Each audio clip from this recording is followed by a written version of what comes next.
Salve Maria, pessoal, tudo bem? Estamos aqui, Centro de São Paulo, e o professor Carlos Bezerra, nessa colaboração, Santos e Combate, episódio 6, e hoje a gente vai tratar da Alta Idade Média. Tudo bem, professor? Salve Maria.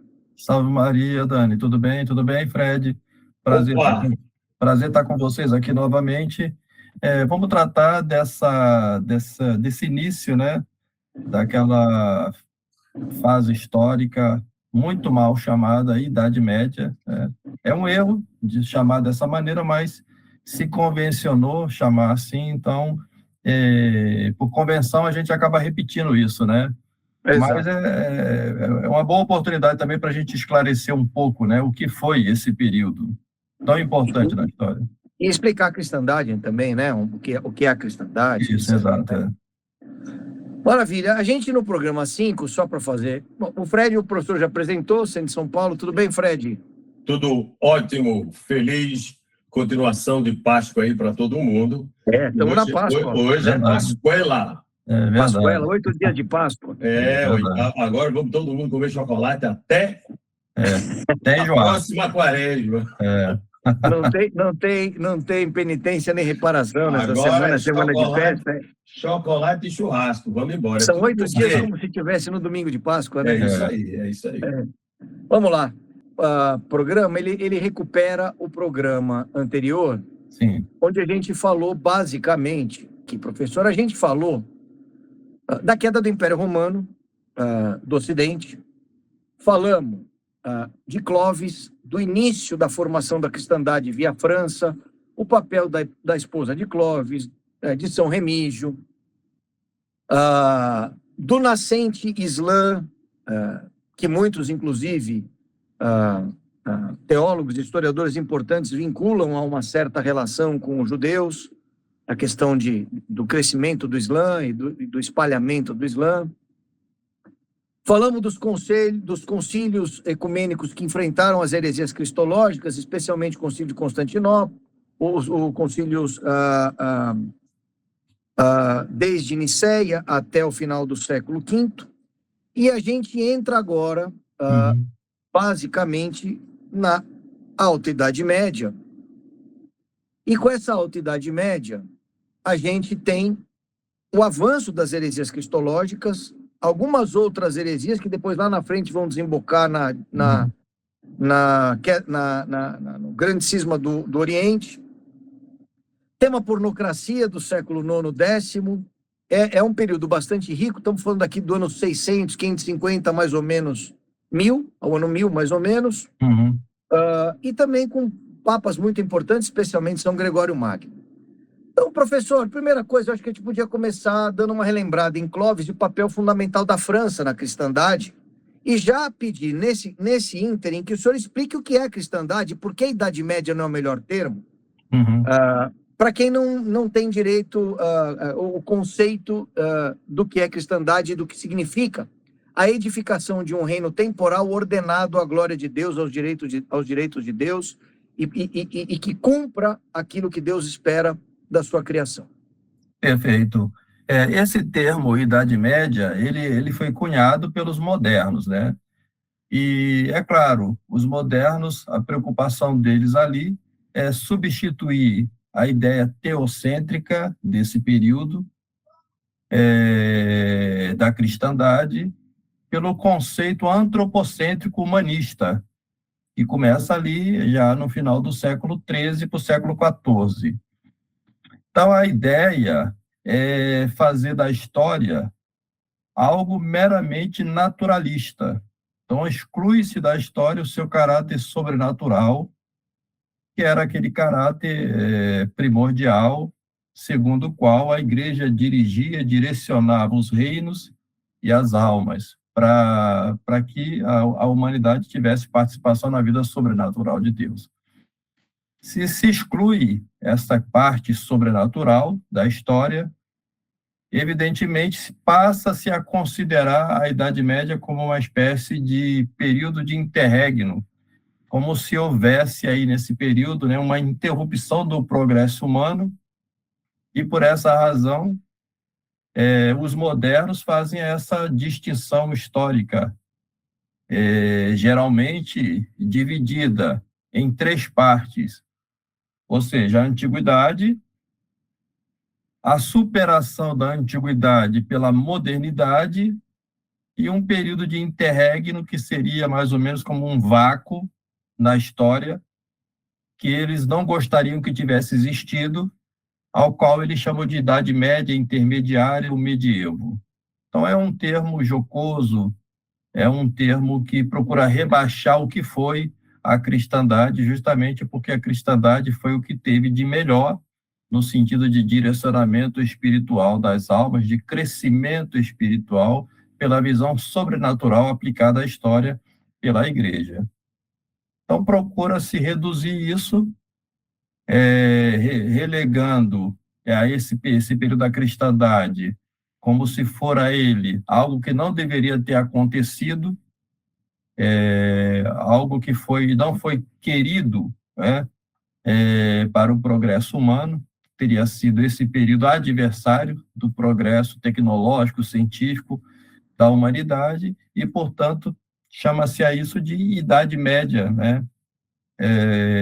Como se fora um período sem a menor importância na história. E eles mesmos se autodenominam modernos em um sentido evolucionista, como se os modernos fossem superiores aos antigos, quando, na realidade, o que nós vemos, analisando a história, é que os modernos nada mais são do que a repetição dos mesmos erros dos antigos. Erros que tinham sido superados justamente pela cristandade. Então, esse é o primeiro aspecto, né? O segundo aspecto, que é importante a gente começar com essa aula de hoje, é dizer, como você introduziu, o que foi a cristandade. E a cristandade, a gente pode dizer que ela é uma síntese de 3 coisas. E eu gostaria de começar realmente a partir daqui, para a gente desfazer essa nova concepção que se formalizou aí por volta do ano 2000 para diante, de dizer que a cristandade se fundamenta em 3 pilares, esses 3 pilares seriam a cultura judaico-cristã, mais o direito romano e mais a filosofia grega. Isso é um erro. Eu gostaria de ressaltar isso. A cristandade, nós devemos excluir dessa equação aí, essa parte que eles chamam de cultura judaico-cristã. Em realidade, a cristandade se fundamenta, primeiramente, na civilização clássica greco-romana, e aí sim você tem a filosofia grega, o direito romano. Segundo aspecto, os povos bárbaros, sobretudo os germânicos, com suas tradições, costumes, modo de ser, modo de viver, e, finalmente, a Igreja Católica. A Igreja Católica, não é? Aquela mesma que nasce no momento da crucifixão de Nosso Senhor, que nós relembramos agora na Sexta-feira da Paixão. Então, esses são os 3 aspectos que compõem a cristandade. Tanto é que o primeiro reino que inaugura a cristandade é o reino da Gália. Né? Perfeitamente. E era bárbaro. É um reino bárbaro, né? É o reino dos francos, não é? O reino dos francos que, justamente, esse batismo do Clovis, do rei Clovis, né? O rei Meroveu, o rei dos francos, por São Remígio, e o próprio São Remígio dizia isso, ele é uma continuação daquela sagração feita na Antiga Aliança. Então, os reis da Antiga Aliança eram sagrados, né? Então, toda a cerimônia de coroação dos reis da Antiga Aliança era uma sagração com óleo santo, né? E, portanto, com o Clovis se inicia esse processo de sagração, que é uma continuação da sagração dos reis da Antiga Aliança. E nós vimos isso muito claramente ali na Catedral de Notre Dame, Na Catedral de Notre-Dame tem essa sequência de reis da Antiga Aliança, e aí quando termina, né, os reis da Antiga Aliança, nós temos a retomada disso com a sagração do rei Clovis, do São Remígio. E isso só vai ser interrompido pela Revolução Francesa, com a decapitação do rei Luís XVI. E essa decapitação do rei Luís XVI significa exatamente isso, era exatamente isso que eles queriam dizer. É o fim das sagrações. E por isso é que o Napoleão, o usurpador, não é? O tirano, ele vai coroar-se a si mesmo, naquele gesto, né, em que ele impede o Papa de lhe fazer a sagração. E uma coisa que é interessante é que, desta maneira, não é? Ele poupa a igreja desta humilhação e de uma maneira ainda maior, demonstra para nós que ele não passava de um impostor, não é? E decreta, assim, o fim dessa sagrações, né, dos reis. E por isso essa sagração do Clovis, um rei germânico, bárbaro, né, que dá início, propriamente, né, à cristandade, e que vai se chegar ao seu apogeu, né, com Carlos Magno, que era mais um desses, né, dos francos. Perfeito, professor. E isso destrói basicamente toda a constituição moderna ou pós-moderna de Ocidente, que está forçosamente sendo direcionado a uma quase que adoração a Israel como gênese, Israel, que eu digo o Estado de Israel atual, como gênese e fim do processo cristão. Exatamente. E que, portanto, você tem que direcionar todo o esforço cristão para a elevação e a vitória final, messiânica, digamos assim, porque esta é a forma que se encontrou para salvar o Ocidente, os tais valores judaico-cristãos. Exatamente. E o conservadorismo e o neoconservadorismo brasileiro, da chamada direita, e também, obviamente, norte-americano, especialmente norte-americano, mas também argentino e por aí vai, está completamente on board com isso aí, né? Exato. E se você assume, não é, essa concepção de história, você renega o que foi a cristandade medieval.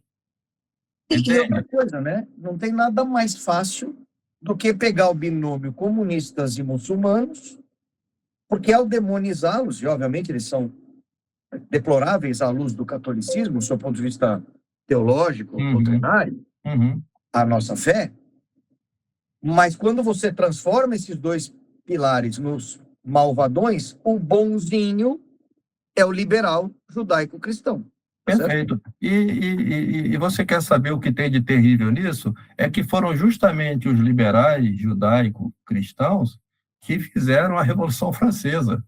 Então, lembre-se da maçonaria, lembre-se do iluminismo, não é?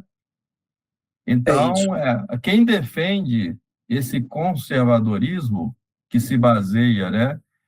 E isso daqui, Daniel, se você me permite um parêntese, era a defesa que fazia o Joseph Ratzinger do iluminismo. O Ratzinger, ele usava como referência na sua análise histórica o iluminismo aplicado na Revolução Americana, na independência das 13 colônias e no surgimento dos Estados Unidos como nação. E aí o papa mais americanista da história. Perfeito. Né? E aí se aplicava bem esse termo de civilização judaico-cristã. Por quê? Porque esse termo só se aplica se você levar em consideração o judaísmo talmúdico em continuidade com o protestantismo maçônico, calvinista dos Estados Unidos. E aí você pode aplicar esse termo aí, judaico-cristão. Perfeito. É o judaísmo talmúdico mais o protestantismo. Não é? Agora, quando se fala em cristandade medieval, ou Igreja Católica, o que havia era um mosaísmo como pré-figura da religião que se consumaria na vinda de Cristo, e isso como preparação para a Igreja Católica. Aí nós temos, né, uma ligação, né? A antiga lei que preparava a vinda de Cristo e a consumação da religião querida por Deus, que é a Igreja Católica dispensadora.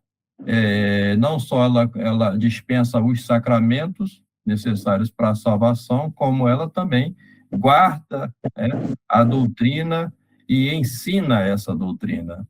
Então, aí nós temos, né, que fazer essa distinção. Então, a Igreja Católica, ela incorpora, né, porque Nosso Senhor diz, eu não vim revogar a lei, eu vim cumprir a lei, e ele aperfeiçoa a lei. Então, o mosaísmo é aperfeiçoado em Nosso Senhor Jesus Cristo, né, que é a completação, a realização disso, desse anúncio da era messiânica que se consuma em Jesus Cristo. Agora, a tal civilização judaico-cristã é a mesma civilização fundamentada a partir das lojas maçônicas, da Revolução Francesa e da Declaração de Independência dos Estados Unidos. Aí sim, mas isso não tem nada a ver com a cristandade, não tem nada a ver com a Igreja Católica.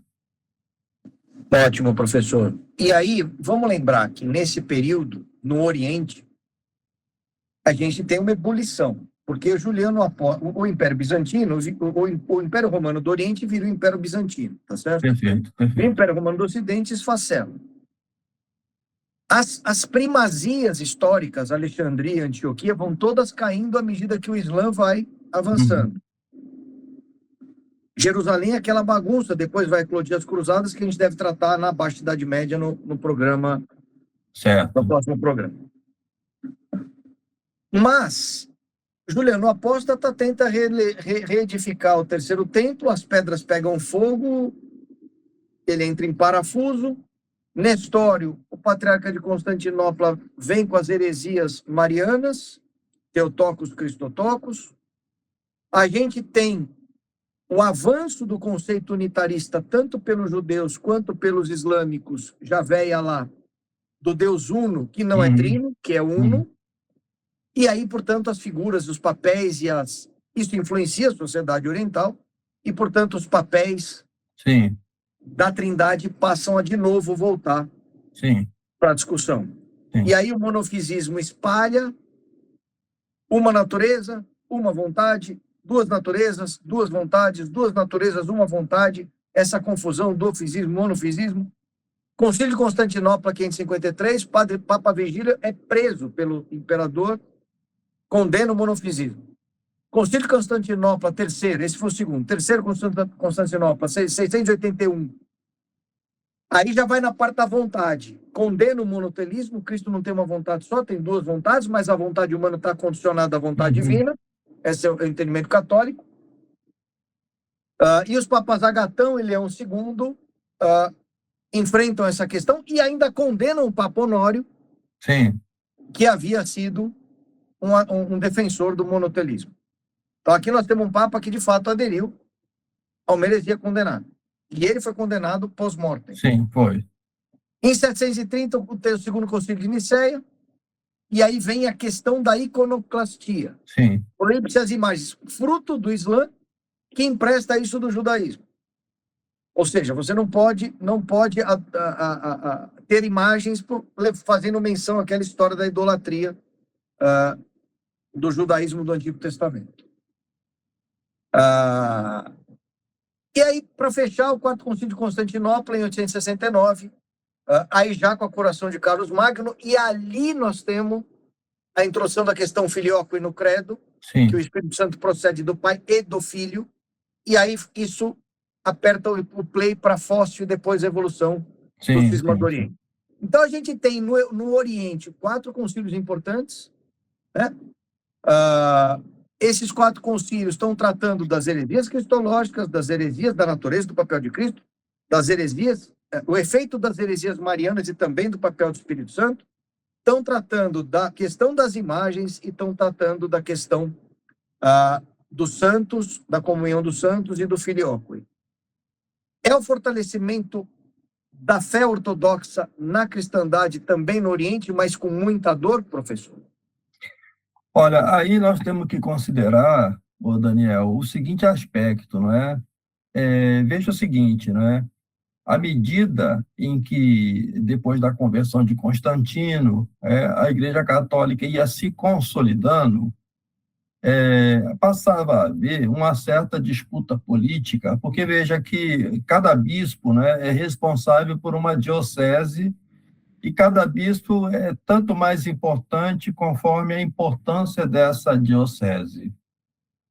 Então, veja que, à medida em que o Império Romano ele ia transferindo o seu centro de comando do Ocidente para o Oriente, já na época de Constantino, né, com Constantinopla, havia, por parte dos bispos orientais, uma tendência de requerer para o Oriente a primazia. Portanto, é nesse contexto, ainda no século IV, que vai ter o concílio de Sárdica, e nesse concílio vai se decidir a primazia, quer dizer, não é que se vai se decidir, vai se manter uma coisa que já era, não é? Que é a primazia do bispo de Roma, que é o Papa, portanto, o bispo de Roma, não é? Isso estava sendo reivindicado pelos patriarcas, pelos bispos do Oriente, que queriam essa transferência da primazia para o Oriente. Então, esse concílio vai decretar que permanece a primazia de Roma. Porque isso é importante dizer, por quê? Porque o importante nesse aspecto é a primazia do poder espiritual sobre o poder temporal. Se isso acontece de passar essa primazia para o Oriente, automaticamente o que ia acontecer? Ia acontecer que ia haver uma primazia do poder secular sobre o poder espiritual. Por que eu estou dizendo isso? Porque isso está acontecendo no momento de fragmentação do Império Romano do Ocidente. E quanto mais o Império Romano do Ocidente se fragmenta, mais o Oriente exige essa primazia. Porque eles vão dizer o seguinte: vocês estão se barbarizando, né? A parte ocidental do Império está se barbarizando. E essa acusação que eles faziam com relação ao Ocidente era tão grave que, por exemplo, né, eles se recusam a falar o latim no Oriente, eles vão manter o grego.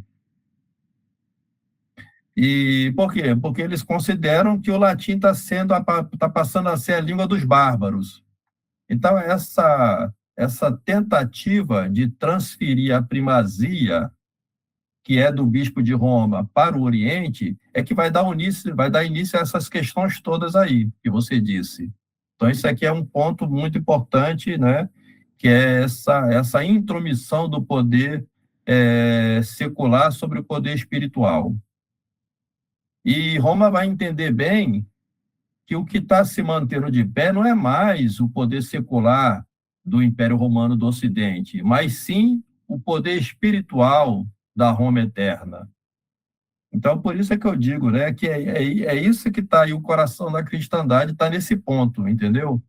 Então, à medida que se desintegra o poder secular da parte ocidental do Império, esse poder espiritual se fortalece. Se tivesse passado por o Oriente, já teria virado um césaropapismo, coisa que vai acontecer depois, não é?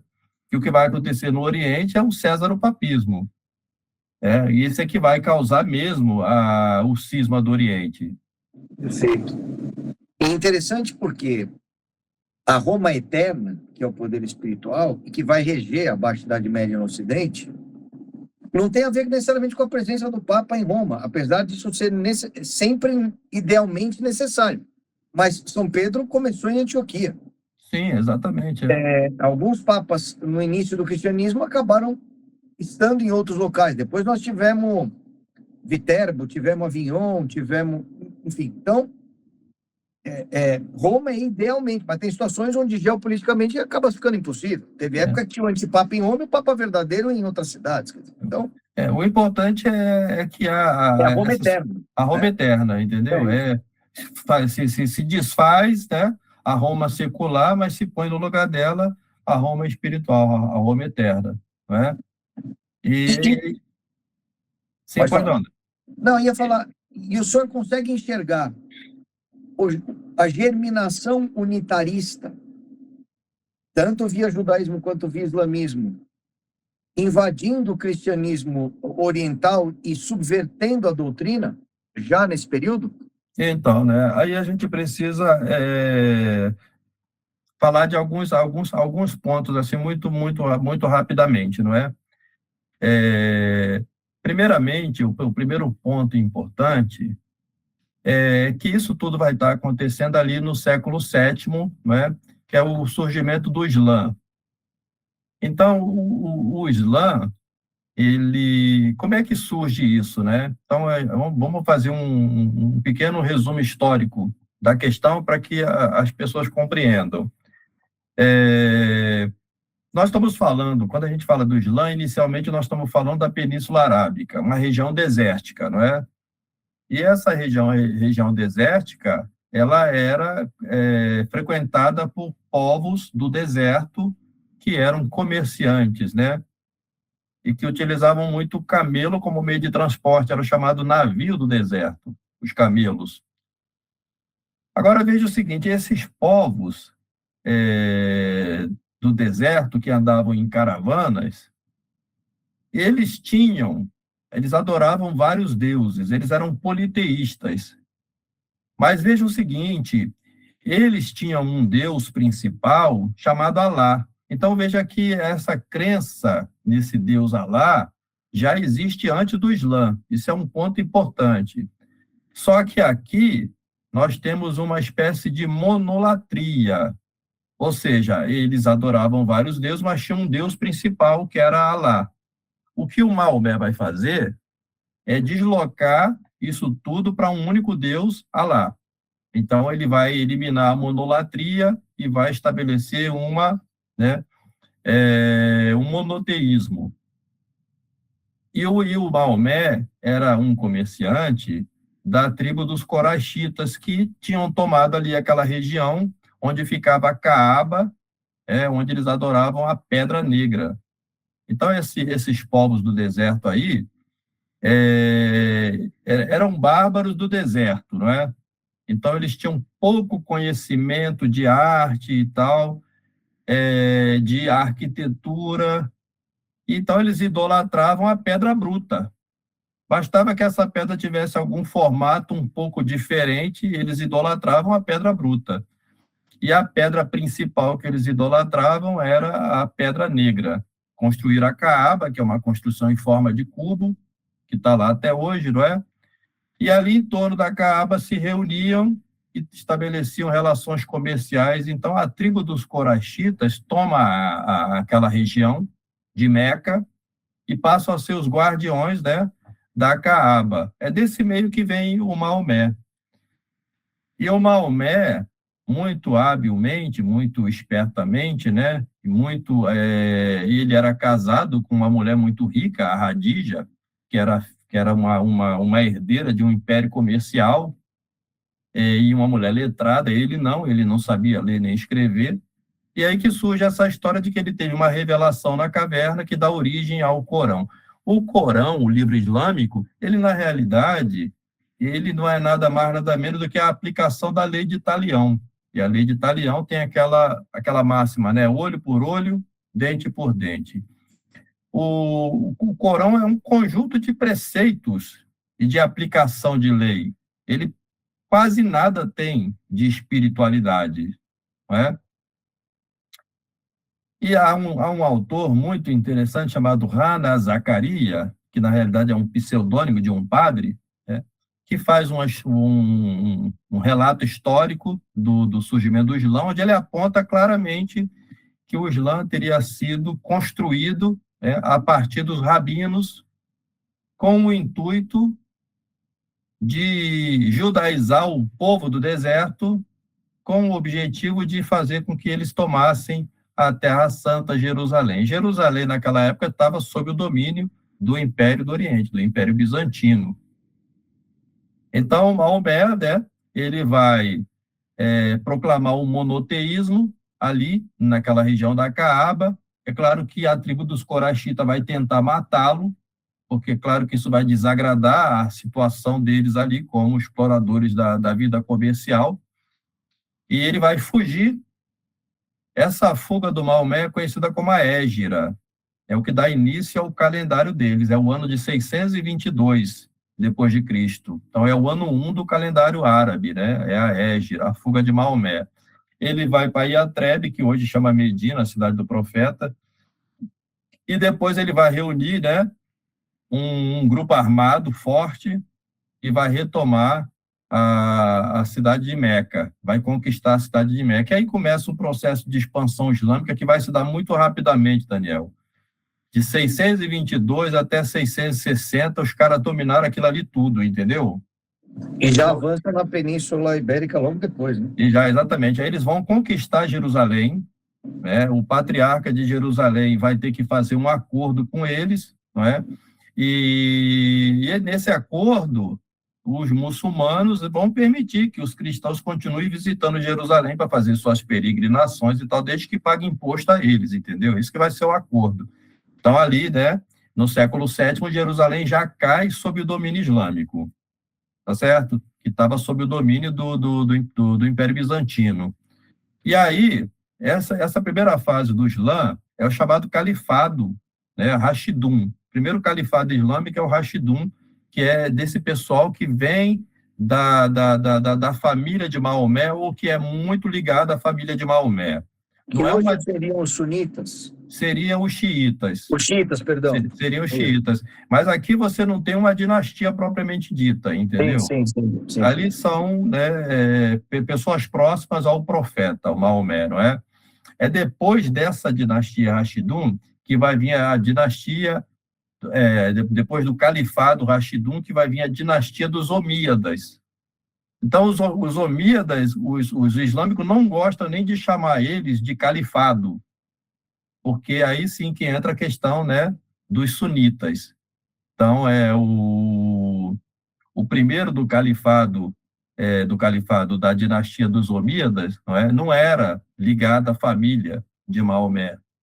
Mas, no entanto, é esse cara aí, que vai provocar a maior expansão do Islã durante porque aí sim é uma dinastia, né, que vai passar de pai para filho e aí por diante, né? Essa é a dinastia dos Omíadas, que vai fazer o grande império Omíada, que vai dominar toda aquela região que vai desde o Irã, ou desde o Ganges, desde a Índia, vai pegar aquela região toda do Oriente Médio, vai passar pelo norte da África, e é nessa época que eles vão invadir a Península Ibérica. É nesse período aí que eles vão invadir a Península Ibérica. Mas eles vão invadir a Península Ibérica depois de tentar invadir a parte oriental do Império, ou seja, o Império Bizantino. E sabe por que eles não vão conseguir invadir o Império Bizantino? Porque tem que ser por mar. E eles vão investir pesado em embarcação, só que eles não vão ser páreos para a frota bizantina. A frota bizantina usava o fogo grego, né? Os caras tinham um dispositivo que eles lançavam fogo de um navio para o outro e incendiava tudo. Então, os islâmicos não vão conseguir invadir o Império Bizantino. Então, eles vão invadir ali a Península Ibérica para tentar destruir a cristandade.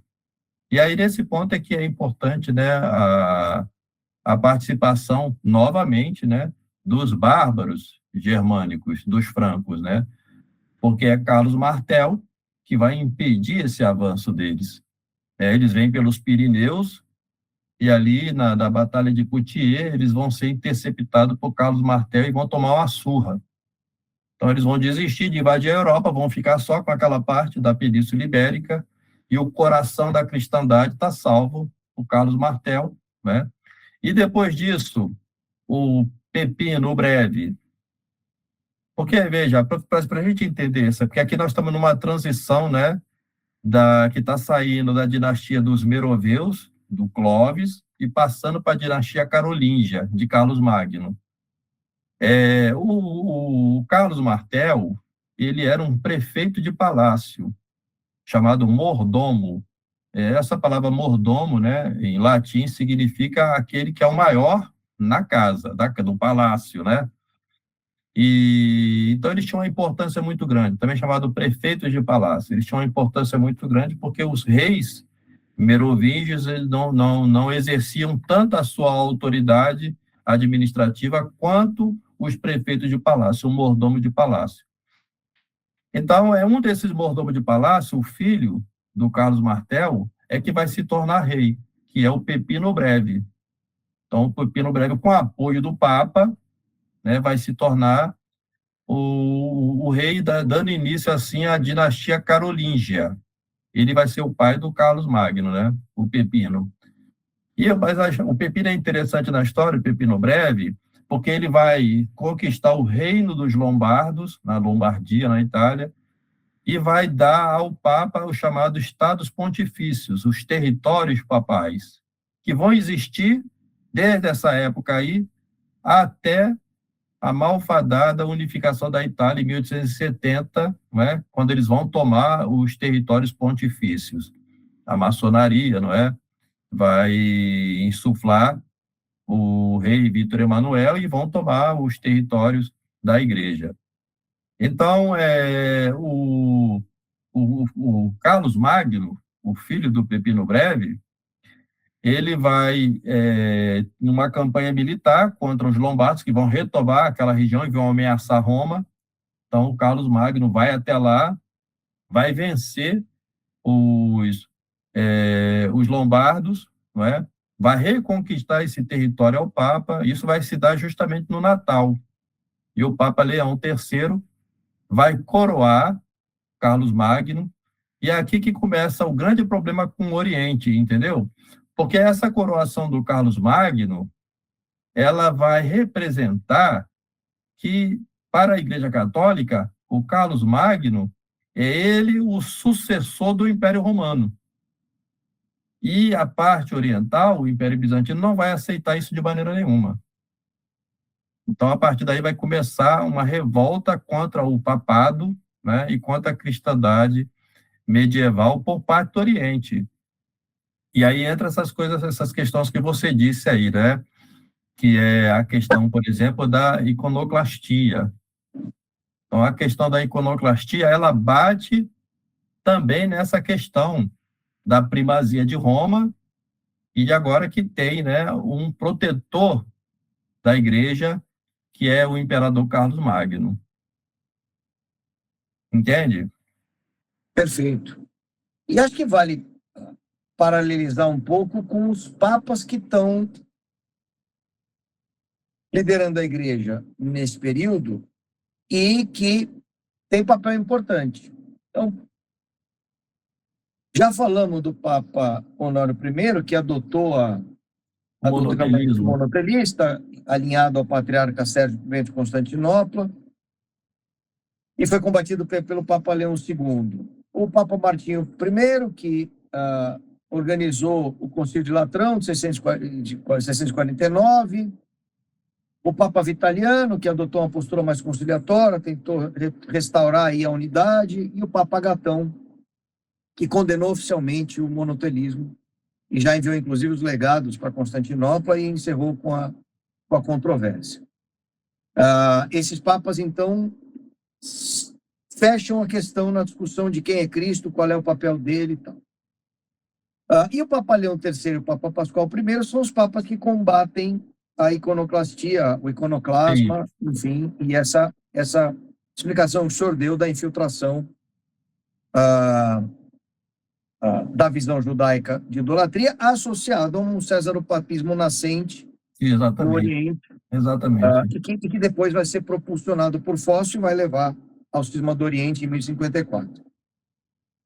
Nós tivemos, olha que interessante, do Papa Hormisda de 514 até o Papa Adriano em 884, 24 papas canonizados nesse período, na Alta Idade Média. De São Pio V, 1570 para cá, apenas 6. E isso se considerar João 23, Paulo VI, João Paulo I ou Paulo II. E, obviamente, como a gente não é sede vacantista, então, estão aí no rol de papas canonizados. mas são canonizações difíceis de abraçar.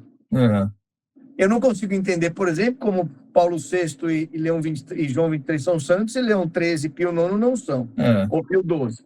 pra Mas essa é gente, outra conversa, né? mas, não, mas só para a gente ver como é que essa coisa é absurda, se você pegar, por exemplo, de São Pio V para São Pio X, né, nós Dois, temos aí dois. 2 papas num espaço de quase 500 anos. E acho que E, 3 beatos veneráveis, aqui mais uns 3. e depois do Concílio Vaticano II, simplesmente quase todos os papas do Concílio Vaticano II são considerados santos. Diz que uma das grandes brigas intramuros é Ratzinger. Se é o É. Ratzinger do Vaticano II, já está canonizado. Se é o Ratzinger da Sumorum Pontificum, já está condenado. Então eles Pois estão na é. dúvida sobre o Ratzinger. Mas Francisco já deve estar vindo a jato aí uma canonização. O João Paulo I certamente também já estão trabalhando. João Paulo I já foi. Já foi beatificado? Já foi. Não, foi canonizado já. Pois então. E aí, na realidade, isso é uma canonização do Vaticano II. pois é. Eles precisam criar seus heróis da fé, né? Isso, exatamente. Mas, de qualquer forma, olha que interessante, nós tivemos em 400 anos 24 papas canonizados. E aí, qual é a característica interessante? Do ano 33, São Pedro, ao final do século V, nós temos quase todos os papas canonizados, libere aquela exceção que todo mundo lembra, por causa do arianismo, mas que morreu em paz com a igreja. Sim. Nós temos ali quase todos os papas canonizados e a maioria deles brutalmente martirizados. Sim. Já, então, nós temos os séculos dos papas mártires. Sim. O século VI ao século X é o século dos papas, são os séculos dos papas confessores, dos papas formuladores e pacificadores das doutrinas. O que significa que nesses 1000 anos a gente tem a igreja formalmente estruturada em quase todos os seus aspectos, incluindo a missa, que tem São Gregório, grandíssimo Papa Gregório, o seu artesão, o seu edificador mais importante. Vai dizer que a missa do Papa São Gregório Magno é praticamente a missa tridentina, a missa que celebramos hoje, com algumas evoluções orgânicas ao longo do tempo. E aí, professor, acho que vale, então, e obviamente sem esquecer de São Leão Magno, que também foi um papa importantíssimo na virada ali do fim do Império Romano do Ocidente para a cristandade. Como é que o senhor avalia o apagar da santidade dos papas depois do ano 1000? Na realidade, começa um pouco antes disso, porque, como eu venho explicando aqui, essa disputa entre o poder temporal e o poder secular, o poder secular, temporal e o poder espiritual, que se dá no âmbito, né, da primazia do bispo de Roma com relação à parte oriental do Império Bizantino, não é? Ela vai se dar também dentro da cristandade medieval. Então, há um certo momento, não é, em que a questão, essa disputa do poder secular com o papado, ela vai se dar mesmo dentro da cristandade ocidental. Isso se dá, sobretudo, não é, depois de Carlos Magno. Com Carlos Magno, nós temos assim, né, a verdadeira União Europeia, podemos dizer assim. Isso que se chama hoje de União Europeia está fundamentada no Talmud, tá bem? Então, quando aquela Ursula von der Leyen diz que os valores europeus são os valores do Talmud, ela está dizendo isso. Essa chamada União Europeia de hoje não é fundamentada na Igreja Católica, é fundamentada no Talmud. Mas a cristandade com Carlos Magno formava a verdadeira União Europeia. Por isso que o Carlos Magno ele é o símbolo, não é, dessa unidade da Europa, porque é durante o governo dele que isso se configura de forma muito clara. Agora, depois da morte dele, não é? Aí nós não vamos ter uma sequência disso mais plena. Nós vamos ter momentos bons e momentos muito ruins. Então, nós vamos ter um momento maior com o Otto I, os Otoníadas, né? Essa dinastia que se dá já com a formação do Sacro Império Romano Germânico, com a Alemanha, não é? Mas depois disso nós vamos ter uma disputa dos reis do Sacro Império Romano Germânico, tentando usurpar a autoridade total para si. Então isso vai se dar já nessa fase aí do século IX. É quando aparece, né, esse grande papa que foi o Gregório VII. Então, o Gregório VII, você pode dizer propriamente que ele foi o verdadeiro reformador da igreja. Exatamente. Aquilo que se diz de Lutero, né, que a reforma protestante é uma mentira. Na verdade, os protestantes fizeram foi uma revolução, né? Mas reforma propriamente dita, quem fez foi Gregório VII. E Gregório VII, então, ele vai conter vários erros que aconteciam nesse momento aí, que você disse aí no começo, né, a chamada pornocracia. Então, havia muita corrupção nesse período aí. Exato. Para quem não sabe, a pornocracia é o regime que vigorou no aspas, então Vaticano da época, em Roma, onde nós temos vários papas que têm, como é que eu vou dizer? Tem uma vida moral péssima. Parentesco com uma senhora que não era exatamente uma meretriz, mas era uma senhora que era reconhecida em Roma como alguém de virtudes duvidosas. E ela, então, ela é amante de um papa, depois ela é mãe de outro papa e por aí vai, né? Exatamente, Isso é fato histórico, viu? É fato Marósia. Marósia, é fato histórico. E ela é a antimatrona, porque você tem nos primeiros 5 séculos as matronas romanas, Santa Marcela, por exemplo, com São Jerônimo, que organizam a igreja, e você tem essa matrona, digamos, mundana, que destrói a igreja. Né? Agora é importante a gente fazer um parêntese aqui, Daniel, para dizer o seguinte, não é? Uma coisa, a gente precisa entender o que é a igreja. Se você pegar lá o Catecismo de São Pio X, né, tem a definição da igreja e explica muito bem, né? Então você tem a igreja que ela é a parte espiritual, a alma da igreja. Então você tem a igreja triunfante no céu e você tem a igreja padecente do purgatório, certo? E você tem o corpo visível da igreja, que é esta parte humana da igreja, que é a igreja militante. E essa igreja, esse corpo da igreja físico, não é composto por homens que pecam. Agora, o pecado dos homens não pode ser atribuído à igreja que é santa. Sim, claro. Os inimigos da igreja costumam citar este período aí para dizer que a igreja não é santa, que a igreja é pecadora e tal. Na realidade, não se trata disso, se trata do pecado dos homens. Se a hierarquia vai mal, se os homens que governam a igreja pecam, a responsabilidade é deles. Isso não mancha a igreja, porque a cabeça de Cristo é santa, que é nosso Senhor Jesus Cristo. Perfeito. E vamos lá, o Papa Sérgio III foi amante dela. O Papa João VI é filho dela. O Papa João VI, não, desculpa, o Papa João XI. Isso. E o Papa João XII é neto dela.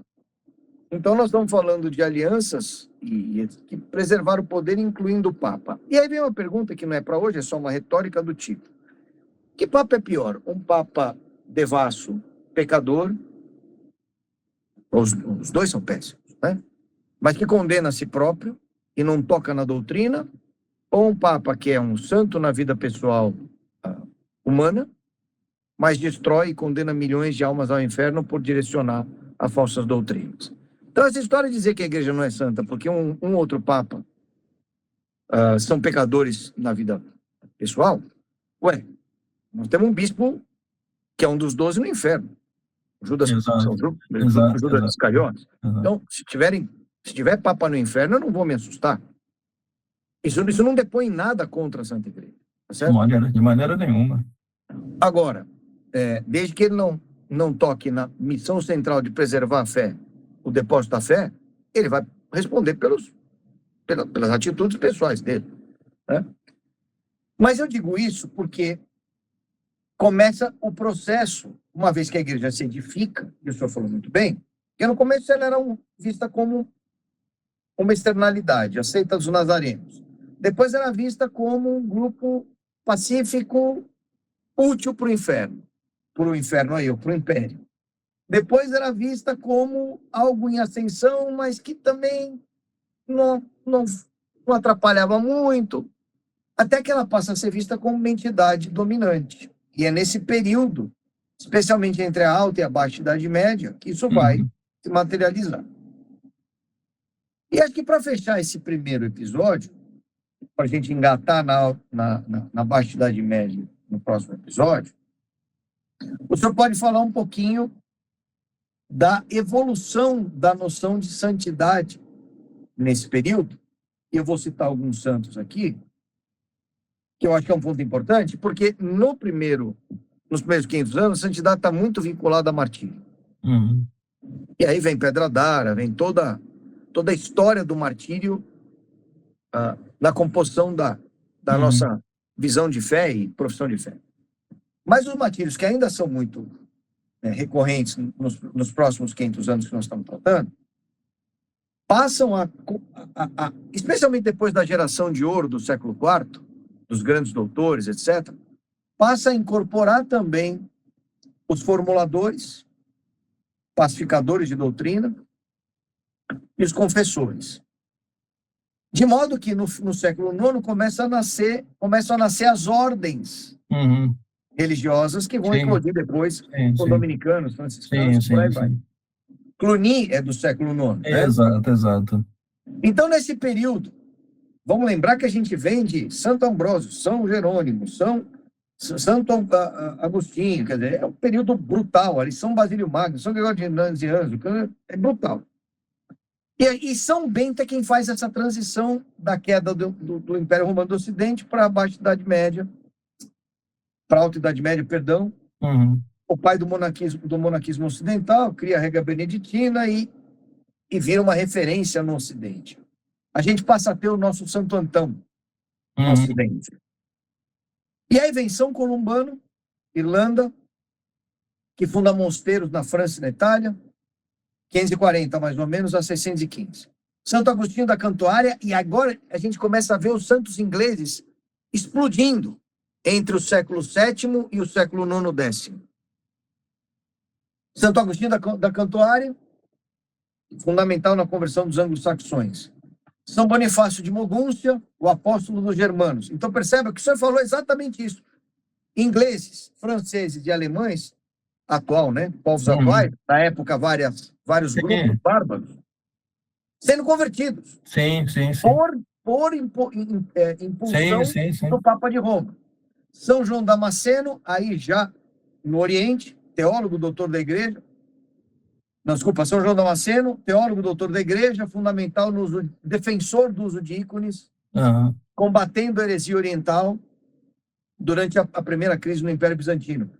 Depois, São Beda, já no século VII, VIII, beneditino, doutor da Igreja e um pilar da Igreja anglicana no sentido não religioso, mas da religião dos ângulos, exato. São Nilo, que é um santo mais antigo, mas que é resgatado nesse período, e tem a profecia de São Nilo, que vale a pena tratar em outra questão, que é um santo muito importante, São Nilo do Egito. São Cirilo e São Metódio, que vão para os eslavos, criam inclusive o alfabeto cirílico, começam a beijar a fronteira da Rússia ali, os apóstolos dos eslavos. São Venceslau I, duque de Boêmia, portanto, República Tcheca. Perceba o que o senhor falou. É a igreja chegando nos bárbaros. É essa composição aí. E termina em 1960, com São Odilão de Cluny. Exato. Ou seja, a igreja avança na Europa, organiza a posição no Oriente, restaura o Papa e a posição sobre o Ocidente e começa a edificar na cristandade os mosteiros, as ordens religiosas em associação com o poder temporal. A cristandade está atingindo seu esplendor. É isso, professor? E aí você perguntou para mim, né, o conceito de santidade aí, e é muito importante aqui a gente dar uma ênfase a isso, entendeu?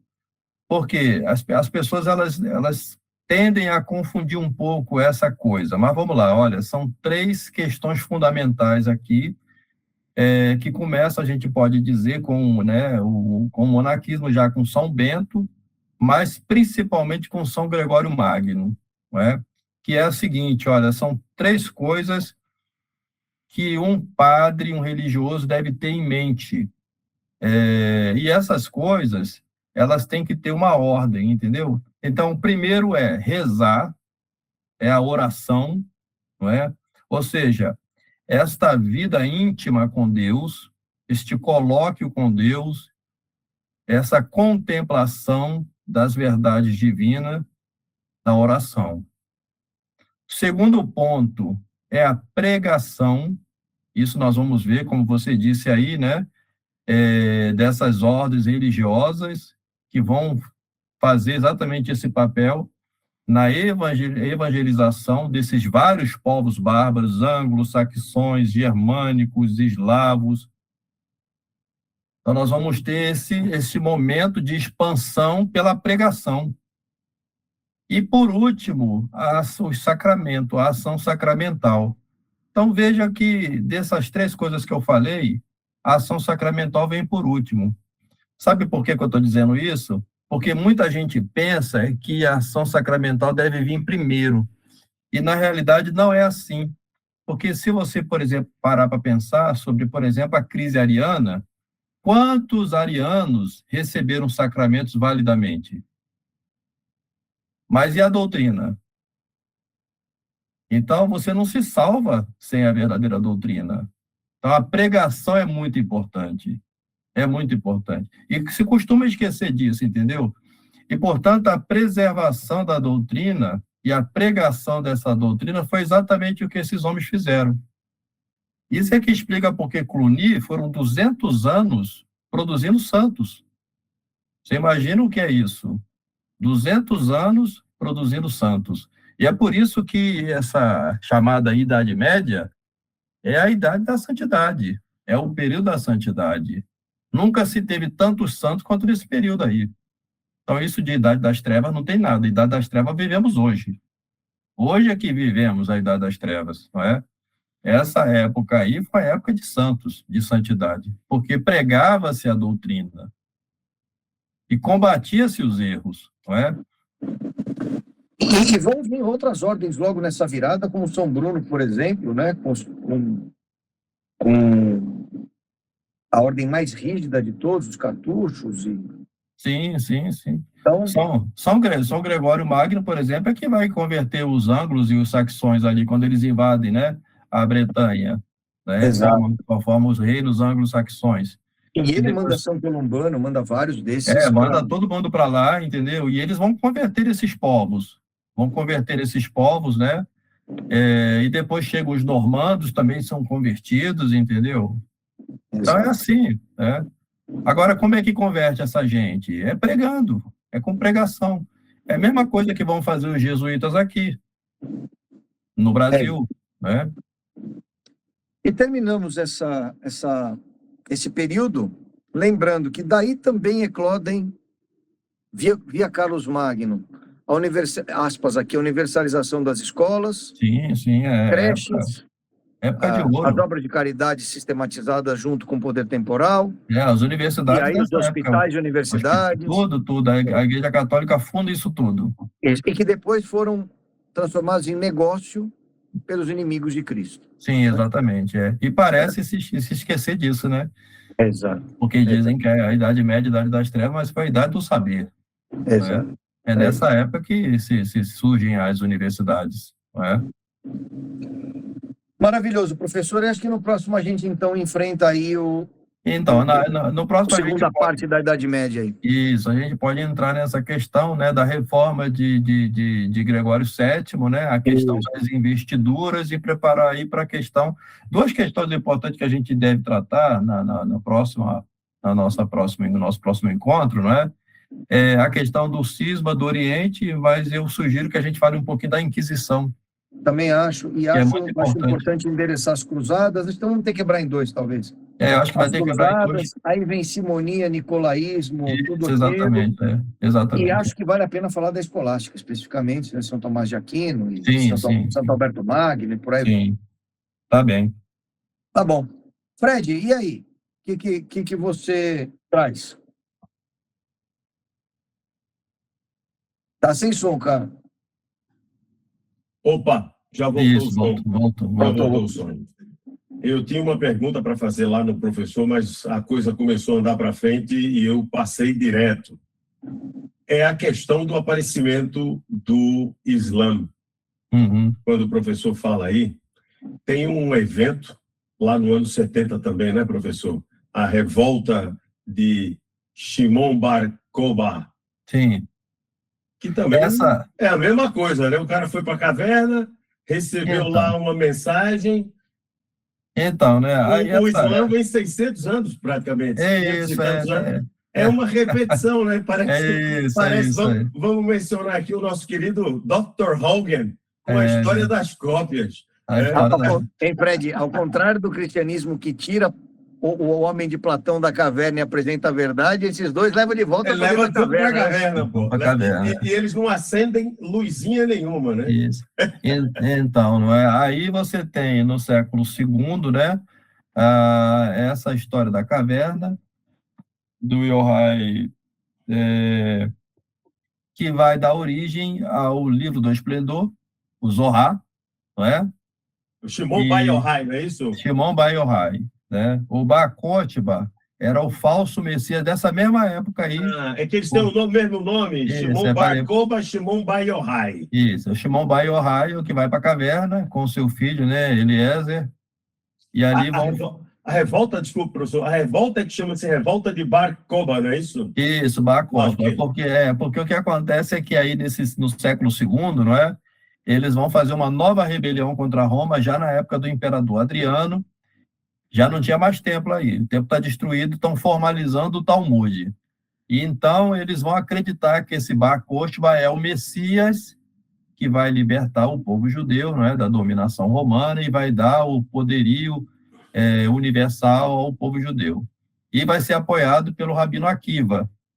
Vai fracassar, o Bar Kokhba vai fracassar, a rebelião vai fracassar, vai haver uma perseguição muito grande do imperador Adriano, e o Bar Yochai vai se refugiar numa caverna, vai se esconder dessa perseguição em uma caverna, vai ficar 8 anos ali, onde ele vai escrever o Zohar, o livro do esplendor, a Cabala judaica.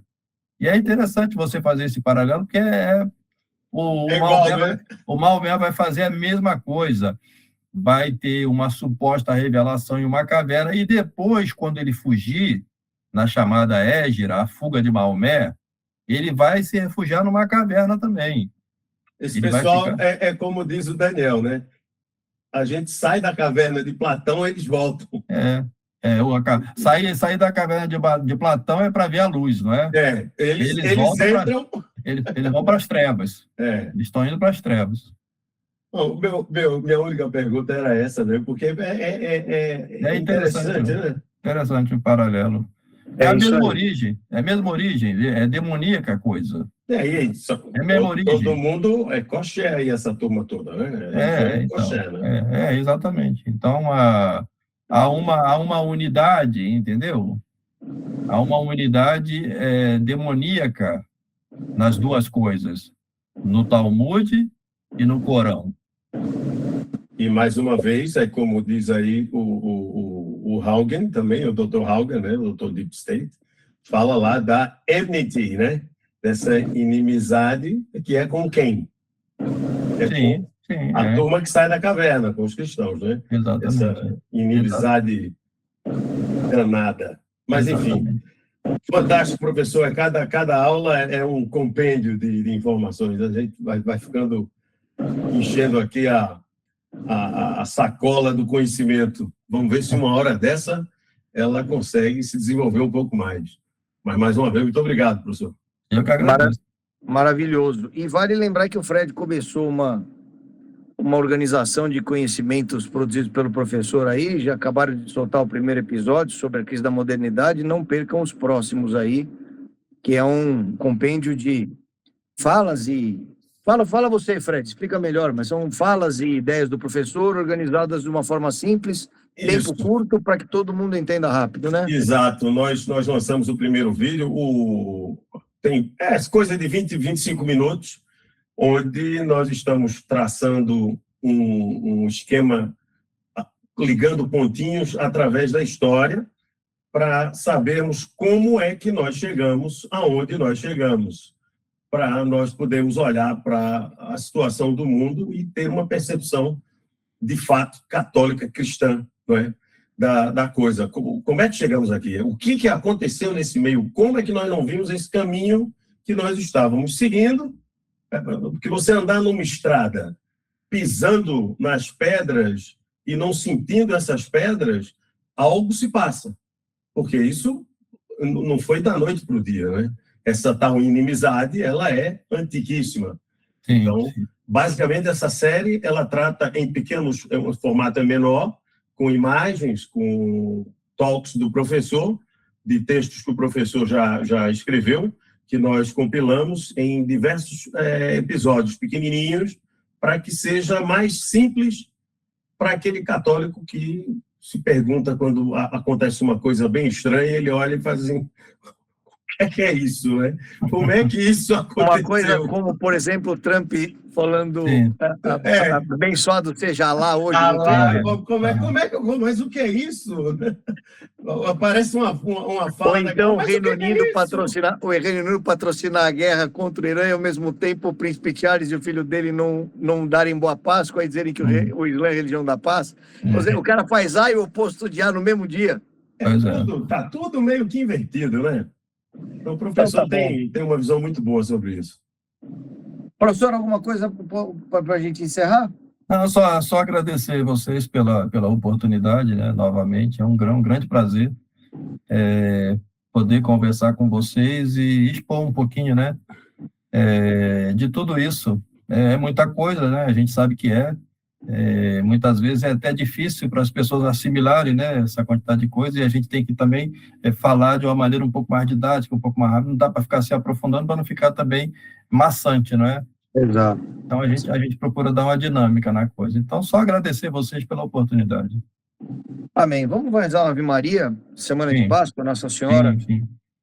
Fundamental aí em toda obra da redenção, né?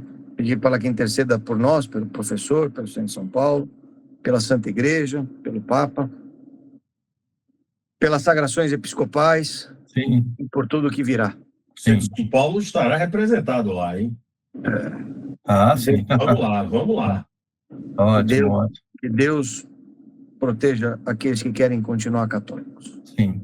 Em nome do Pai, do Filho e do Espírito Santo. Amém. Ave Maria, cheia de graça, o Senhor é convosco, bendita sois vós entre as mulheres, bendito é o fruto do vosso ventre, Jesus. Santa Maria, Mãe de Deus, rogai por nós, pecadores, agora e na hora de nossa morte. Amém. Viva Maria Santíssima, Nossa Senhora de La Salete, nossa padroeira, viva Cristo Rei. Viva. Até a próxima, professor, até a próxima, pessoal.